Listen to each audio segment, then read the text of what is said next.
नमस्कार, कंज्यूमर अड्डा में आपका स्वागत है। आपके साथ मैं हूं विपिन भट्ट और आज बात करेंगे ट्विटर की।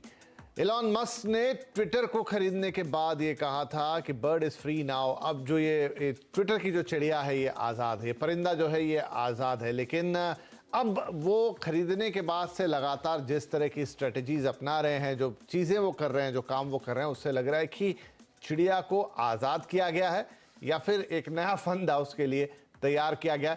समझने वाली बातें होंगी। ये कोई एक्विजिशन नहीं है, ये कोई आरोप नहीं है, लेकिन इस समय ट्विटर के साथ जो कुछ हो रहा है उसको समझना बेहद जरूरी है। और अब तो भारत के लिए भी एक सवाल के जवाब में इलॉन मस्क कहते हैं कि भाई भारत में भी जल्दी पेड सर्विस शुरू होने वाली है। अब कीमत कितनी रहेगी? क्या $8 रहेगी? $8 से कम रहेगी?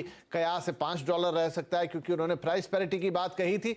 वो सब देखने वाली बातें होंगी। इसके अलावा बहुत कुछ हो रहा है ट्विटर की दुनिया में, और क्योंकि ट्विटर से आप और हम सब जुड़े हुए हैं इसलिए हम सब के लिए काफी इंटरेस्टिंग हो जाता है और जानना भी जरूरी होता है। तो चलिए हम अपनी चर्चा की शुरुआत करें। उससे पहले जरा एक नजर डालें कि ट्विटर में क्या कुछ हुआ इलॉन मस्क के आने के बाद से। तो देखिए, आते ही साथ उन्होंने कंपनी के सीईओ पराग अग्रवाल, जो कि खबरों में रहे, भारतीय थे, उनको निकाला, सीएफओ को निकाला और उसके समेत पूरे टॉप मैनेजमेंट को उन्होंने बाहर का रास्ता दिखा दिया।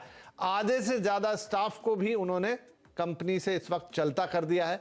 ब्लू टिक वेरिफिकेशन के लिए $8 का चार्ज का ऐलान कर दिया है। इसके अलावा ब्लू टिक के साथ कोई और भी वो सुविधाएं देने जा रहे हैं और साथ में कंटेंट क्रिएटर्स को रेवेन्यू शेयर का वादा कर रहे हैं। एक बड़ा प्लेटफॉर्म बनाना चाहते हैं। एडवर्टाइजर्स ने ट्विटर से किनारा, ये एक इंपॉर्टेंट है। कई बड़े एडवर्टाइजर्स, हम आगे कार्यक्रम में बात करेंगे, कई बड़ी कंपनियों ने अचानक से ट्विटर से पल्ला झाड़ लिया है। ट्विटर में कंटेंट मॉडरेशन की अब उन्होंने कहा है वो कमेटी बनाएंगे। ये भी एक बहुत इंपॉर्टेंट पॉइंट है कि भाई आप आखिर फ्री स्पीच के नाम पे कैसे चीजों को मैनेज करेंगे। वीडियो कंटेंट में पे पर व्यू की तैयारी है, यानी पूरी तरह कमर्शियलाइज करना चाह रहे हैं इसको। ट्विटर होम पेज में बड़े बदलाव भी संभव है जो इलॉन मस्क करना चाहते हैं। इसे एक सुपर ऐप बना देना चाहते हैं। शॉर्ट वीडियो ऐप वाइन की वापसी पर भी काम वो कर रहे हैं। तो ऐसी तमाम और ढेर सारी बातें हैं जो ट्विटर के अंदर हो रही है। विज्ञापन पर से निर्भरता खत्म करने की बात कर रहे हैं, फ्री स्पीच की बात करते हैं, बोट और स्पैम्स को खत्म करने की बात करते हैं। आप ये कह रहे हैं घाटा भी पूरा करेंगे। थोड़ी मिक्स टाइप की अप्रोच है। या तो हम उनकी अप्रोच को अभी सीधे तौर पे नहीं समझ पा रहे हैं या फिर ये थोड़ी तुगलकी अप्रोच भी है। देखना होगा कि इलॉन मस्क आखिर कहां लेकर जाएंगे ट्विटर पे। चलिए हम अपनी यहां पर बातचीत को जरूर शुरू करते हैं कि आप वो जो भी समझ रहे हो, जो भी कर रहे हैं, लेकिन ये क्या भविष्य लेकर आता है ट्विटर के लिए। हमारे साथ हैं आज मीडिया ट्रेंड्स के फाउंडर और CEO Rohit Kumar, SP Jain institute of management and research की head digital communication Vinita Dwivedi और द मोबाइल इंडियन के एडिटर संदीप बुद्ध। आप सभी का बहुत बहुत स्वागत है। विनीता जी, मैं आपसे शुरुआत करता हूं क्योंकि जैसा मैंने कहा ट्विटर हमारी लाइफ का अब एक बड़ा हिस्सा बन गया है, कम्युनिकेशन का बड़ा तरीका बन गया। दुनिया की तमाम हस्तियां इस पर हैं, आम लोग इस पर हैं। कई बड़े जो वाद विवाद के मुद्दे होते हैं वो ट्विटर पे चलते हैं, वहां से डिसीजंस बनते हैं, चीजें निकल कर आती हैं। बहुत बड़ा इन्फ्लुएंसर है।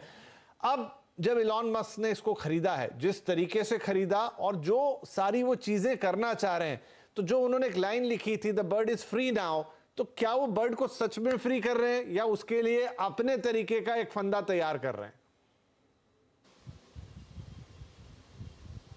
जी, बिल्कुल आपने आई थिंक सवाल ही आपका इतना अच्छा है कि फंदा तो उन्होंने ऐसा लगता है कि ट्विटर के साथ फ्यूचर में क्या होगा, लेकिन बहुत सारे लोग हमारे आपके जैसे जो ट्विटर के फैंस हैं, ट्विटर लगातार यूज़ करते हैं और ये मानते हैं कि वो इन्फॉर्मेशन और एक्सचेंज का एक बहुत बढ़िया ज़रिया है, उसको एकदम ही उन्होंने मेस करके रख दिया है। एक मज़ाक की तरह से बन गया है इस पर ट्विटर। हम लोग रोज़ ऐसे कई बार तो आपने भी देखा होगा कि हम ऐसी कोई ट्वीट देखते हैं या ऐसा कोई नया वक्तव्य देखते हैं मिस्टर मस्क का और उसके बाद हम सोचते हैं कि ये सच में वो कह भी रहे हैं कि ये मज़ाक है। अभी तो आजकल ये कभी-कभी समझ में नहीं आता कि सच्चाई क्या है और गलत क्या है और ट्विटर एक तरीके का ऐसा लग रहा है कि कैसे हो सकता है कि एक इतना बड़ा मैवरिक जीनियस ऐसी गलतियां कर रहा है कि उनके सारे एडवर्टाइजर्स भाग गए, ऐसा कैसा संभव है और क्या उन्होंने इतनी बड़ी गलती की है।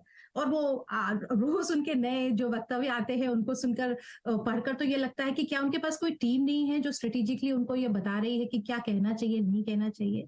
उनका एक बहुत बड़ा दायित्व बनता है। अब वो ट्विटर के यूजर नहीं है, अब वो ट्विटर के मालिक हैं। इतने सारे लोगों को एक साथ नौकरी से निकाला जाना, ये एक मुझे तो ऐसा लगता है कि ट्विटर की खुद की विनीता जी, रेपुटेशन इसको कुछ दांव लोगों पे को लगी। वापस भी बुला रहे हैं। इसका मतलब है कि आपके पास कोई प्लानिंग नहीं है, कोई अंडरस्टैंडिंग नहीं है, आपको कंपनी के नो अबाउट्स नहीं पता है। पहले आपने कहा जाइए, अब कह रहे हैं नहीं नहीं रुकिए, आपको नहीं जाने को अब बोला हम है। सो जाएंगे। ये थोड़ा हास्यास्पद है सारी चीजें। जी बिल्कुल हास्यास्पद है। और आपने देखा कि मुझे लगता है कि ट्विटर आप फंदा है कि नहीं हम नहीं कह सकते, लेकिन अगर हम ट्विटर की रेपुटेशन को मेजर कर रहे होते हैं ना सर, तो इस वक्त ट्विटर की रेपुटेशन को बहुत बड़ा धक्का लग गया है पिछले करीबन 10 दिनों में ही। और टेस्ला की रेपुटेशन को बहुत बड़ा नुकसान पहुंचा है। हमें पता है कि टेस्ला के शेयर्स डाउन हैं और इस सब का कारण सिर्फ एक इंसान बन रहा है। तो ये मुझे लगता है कि अपने आप में एक इंटरनेट या सोशल मीडिया वर्ल्ड के लिए एक बहुत ही दिलचस्प केस वाकई स्टडी वाकई है। बड़ा दिलचस्प है पूरा मामला। रोहित कुमार साहब, यही समझने की बात है, एक ऐसा इंसान जिसने दुनिया को टेस्ला दी, एक ऐसा इंसान जिसने दुनिया को स्पेसएक्स दी, मतलब जिसके आप कसीदे पढ़ते थे अब तक, इलॉन मस्क अगर कुछ कह दें तो सब फॉलो कर रहे हैं। इलॉन मस्क मतलब आप उनकी तारीफों करते अगाते नहीं थे, लेकिन अचानक से जिस तरीके से ये पूरी डील रही ट्विटर की, और जिस मतलब ऐसा नहीं है कि अब वो ये सब कर रहे हैं, द डे वन से उन्होंने जब से ट्विटर को खरीदने का फैसला किया और उसके बाद से पूरी डील जिस तरीके से आगे बढ़ी और अब वो लगातार जो चीजें कर रहे हैं, ऐसा लगता है कि क्या ये वही व्यक्ति है जिसने टेस्ला को खड़ा किया? क्या ये वही व्यक्ति है जिसने स्पेसएक्स को बनाया? या तो हम उन्हें नहीं समझ पा रहे या फिर वो सच में बदल गए हैं। जी बिल्कुल, देखिए यहाँ पे जो चीज़ें वो कहते रहे हैं अभी तक और जो कर रहे हैं वो काफ़ी अपने आप में कॉन्ट्राडिक्टरी है, क्योंकि वो हमेशा फ्री स्पीच की बात करते हैं, एक अच्छे प्लेटफॉर्म बनाने की बात करते हैं। ठीक है, आप ब्लू टिक के लिए चार्जेस कर रहे हैं, आप बोलते हैं कि हाँ हम बहुत अच्छी सर्विसेज देंगे, आपको एक यूज़र फ्रेंडली प्लेटफॉर्म देंगे, आप पैरोडी अकाउंट्स को आप क्लैरिफाई करने कह रहे हैं कि अगर आप पैरोडी अकाउंट है तो आप क्लियर करें कि आप पैरोडी अकाउंट है, अदरवाइज वो आपकी जो अकाउंट्स है रिस्ट्रिक्टेड की जाएगी। लेकिन दूसरी तरफ जब आप बात करते हैं तो आप एक मास एम्प्लॉय ले ऑफ कर रहे हैं, तो अगर आप इतने बड़े नंबर्स में ले ऑफ कर रहे हैं तो आप इस प्लेटफॉर्म को और बेहतर कैसे बनाने की क्या स्ट्रैटेजी है? अगर बात करें हम ब्लू टिक वेरिफिकेशन की, तो आपने एकदम से ला दिया कि हाँ आपके चार्जेस लगेंगे। ठीक है, चार्जेस लगेंगे, लेकिन अभी भी अगर आप जाते हैं वेरीफाइड ट्विटर के वेरीफाइड पेजेस पे, जो उनका खुद का है ट्विटर वेरीफाइड, तो उस पर इसके बारे में कोई भी दिशा निर्देश नहीं दिया गया है कि हाँ आगे किस तरीके से होगा। लोगों के मन में एक बहुत बड़ा कंफ्यूजन है।